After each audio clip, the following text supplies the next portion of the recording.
জুনে 28 লক্ষ, অত তাড়াতাড়ি তালিকা ঠিক করা যায়নি। জুলাইতে 1,19,00,000, এ মাসে 1,45,00,000। এটাও কথা দিয়ে গেলাম, যারা এই সামান্য অল্প ভাতার উপরে নির্ভর করেন বা প্রকৃত পাওয়ার হকদার, আরো যদি 20-30 লক্ষ লাগে আমি সেটা দেওয়ার ব্যবস্থা করব। বা কেন্দ্রে এবারে এই মাসে আমাদের অন্নপূর্ণা যোজনায় যারা টাকা ইতিমধ্যে পেয়েছেন প্রায় 14,500-রও বেশি। আরও আমাকে দপ্তর থেকে বলা হয়েছে অনুমোদিত হয়েছে আরো প্রায় 2,500, অর্থাৎ 17,000 মা বোন দিদি এই আগস্ট মাসে তারা অন্নপূর্ণা যোজনায় নথিভুক্ত হয়েছে এবং তারা প্রত্যেক মাসেরই দ্বিতীয় সপ্তাহে এই অর্থ তাদের অ্যাকাউন্টে পশ্চিমবঙ্গ সরকার পাঠাবে, যেটা আমরা আপনাদের আগে প্রতিশ্রুতি দিয়েছিলাম। আমি আপনাদের কাছে একটা কথা দিতে পারি, যে আশা ভরসা স্বপ্ন নিয়ে আপনারা ভারতীয় জনতা পার্টির সরকারকে এনেছিলেন, শুধু ভাতা নয়, আপনারা এনেছিলেন পশ্চিমবঙ্গে যাতে সর্বস্তরের ব্যাপক উন্নয়ন হয়। মাননীয় প্রধানমন্ত্রী নরেন্দ্র মোদীজি তিনি নিজে প্রচারে নেতৃত্ব দিয়েছেন। আমাদের সরকারের বয়স খুব বেশি হয়নি, মাত্র 106 দিন এই সরকারের বয়স।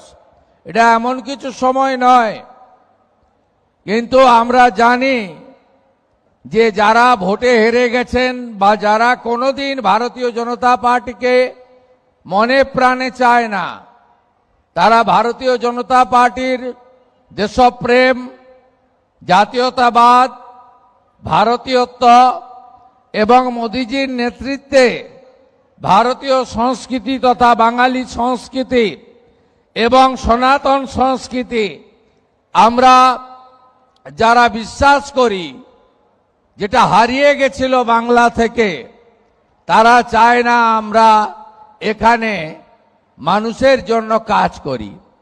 আপনারা এতটুকু বিচলিত হবেন না। মমতা বন্দ্যোপাধ্যায় 15 বছর এই রাজ্যে সর্বনাশ ছাড়া অন্য কিছু করেননি। টাটাকে তাড়িয়েছেন, সিঙ্গুর থেকে শিল্প তাড়িয়েছেন, 26,000 চাকরি চুরি হয়েছে, পার্টির নেতারা চাকরি বিক্রি করেছেন। মমতা ব্যানার্জি নিজে গিয়ে কালীঘাট থানায় আসামিকে লকআপ থেকে ছাড়িয়ে নিয়ে গেছেন এবং অসংখ্য আরজিকর থেকে কসবা ল কলেজ অনেক ঘটনার সাক্ষী।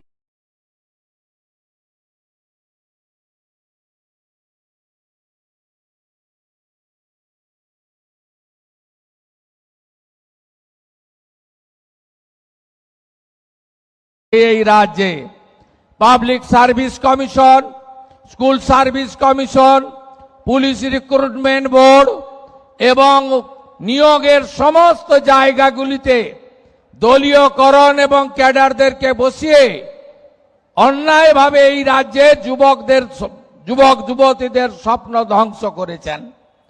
বড় বড় কথা বলে যারা সোশ্যাল মিডিয়ায় দিচ্ছেন, বিচলিত হবেন না।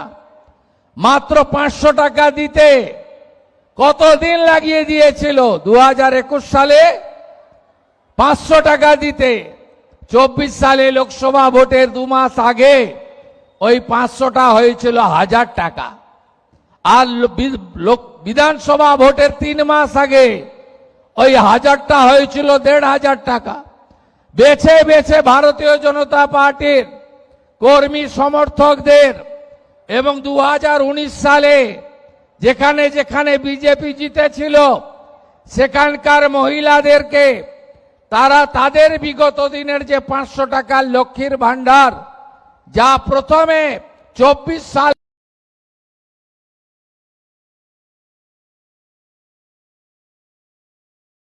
পর্যন্ত 1,52,00,000 লোক পেত, আজকে সেই জায়গায় আমাদেরকে বঞ্চিত করেছে। তাই আপনারা বিচলিত হবেন না। যারা ভারতীয় জনতা পার্টি করার জন্য বিগত সরকারের আমলে বঞ্চিত হয়েছেন, এই সরকার তাদেরকে অগ্রাধিকার দেবে। যারা আর্থিকভাবে দুর্বল তাদের অগ্রাধিকার দেবে। এবং আমি বলে গেলাম, ওই 20 জন 25 জন 50 জনকে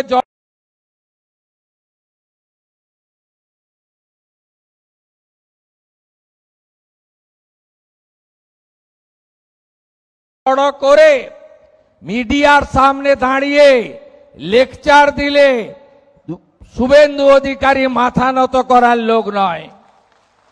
আমি স্পষ্ট জনমত পেয়েছি, 2,92,00,000 মানুষের ভোট, 208টা সিট নিয়ে জিতিয়েছি। ফলতাতে 1 লাখ ভোটে জিতেছি।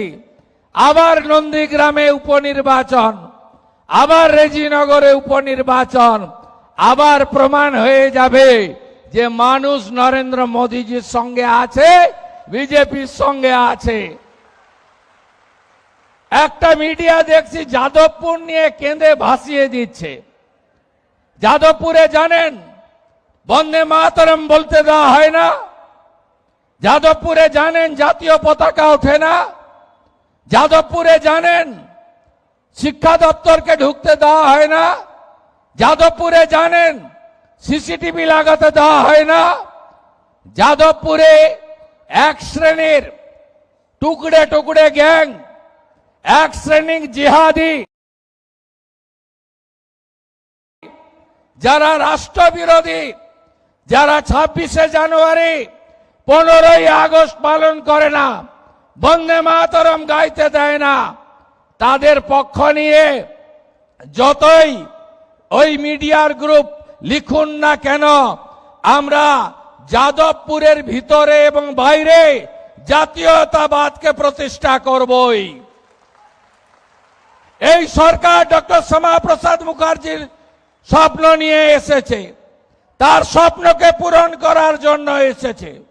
এখানে রাষ্ট্রবাদ, এখানে ভারতীয় সংস্কৃতি, এখানে সনাতন সংস্কৃতি, এখানে বন্দে মাতরম, এখানে তেরঙ্গা জাতীয় পতাকা, এখানে জনগণ মন অধিনায়ক, এখানে ঋষি বঙ্কিমচন্দ্র, এখানে নেতাজি সুভাষচন্দ্র বসু, এখানে রবীন্দ্রনাথ ঠাকুর, এদিকে মা কালী কালীঘাটের, ওদিকে দক্ষিণেশ্বর মন্দির, ওদিকে বাবাধাম তারকেশ্বর ধাম।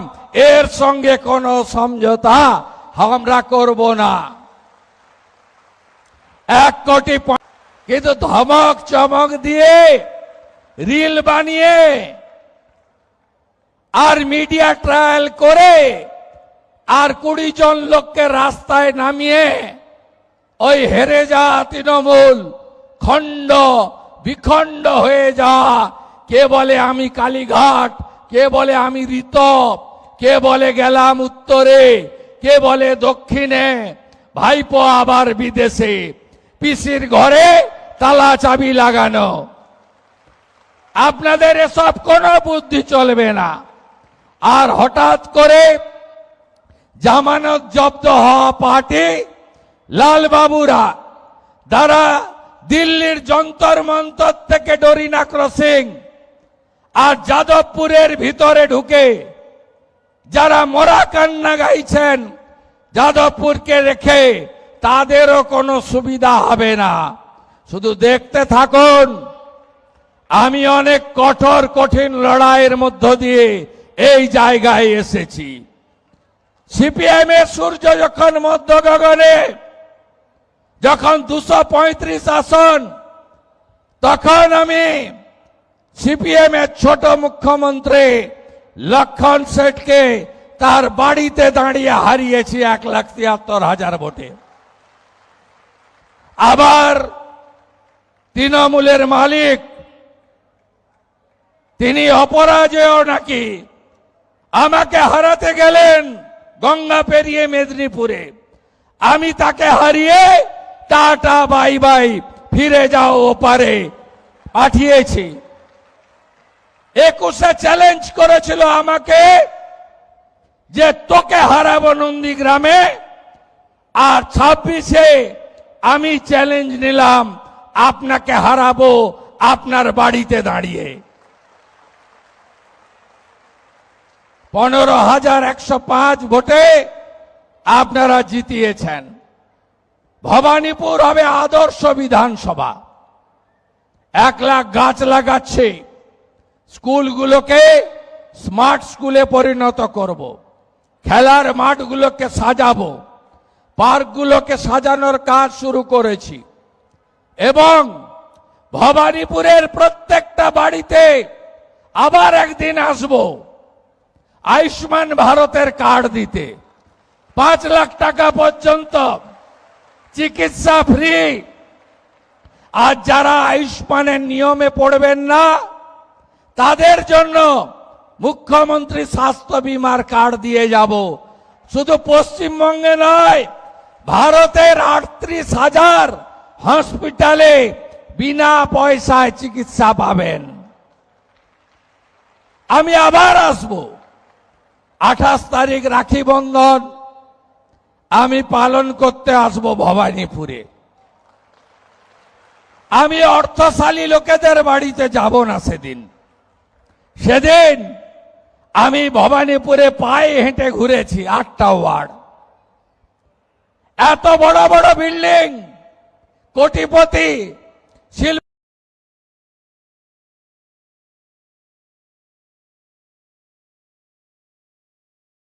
শিল্পপতি, বড় ব্যবসায়ী, বড় বড় মানুষরা থাকেন, অনেক অধ্যাপক ডাক্তার থাকেন, তারাও আশীর্বাদ দিয়েছেন। তো আলোর নিচে অন্ধকার 56টা এমন পাড়া আছে যারা কি গরিব, কি দুর্দশায় থাকে আমি নিজে দেখে গেছি। আমাকে একটা পাড়ায় গেছিলাম,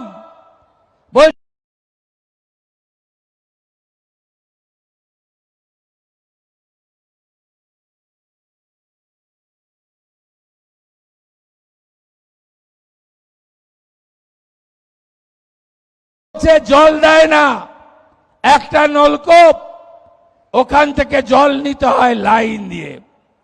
আরেকটা পাড়ায় গেছিলাম, আমাকে বলেছিল বাবু মমতা ব্যানার্জি বলেন গুজরাটি মারোয়াড়িরা নাকি বাহারি।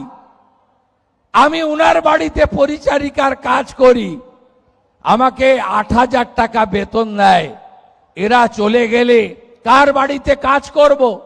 আমি বলেছিলাম না, এটা ভারতবর্ষ, এখানে কেউ ছোট বড় নেই, সবাই মিলেমিশে আমরা থাকব।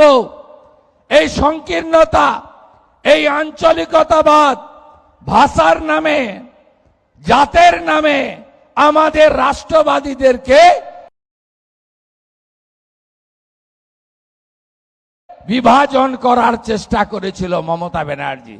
28 তারিখে আমি আসব রাখি পরাতে ওই সমস্ত এলাকাগুলোতে।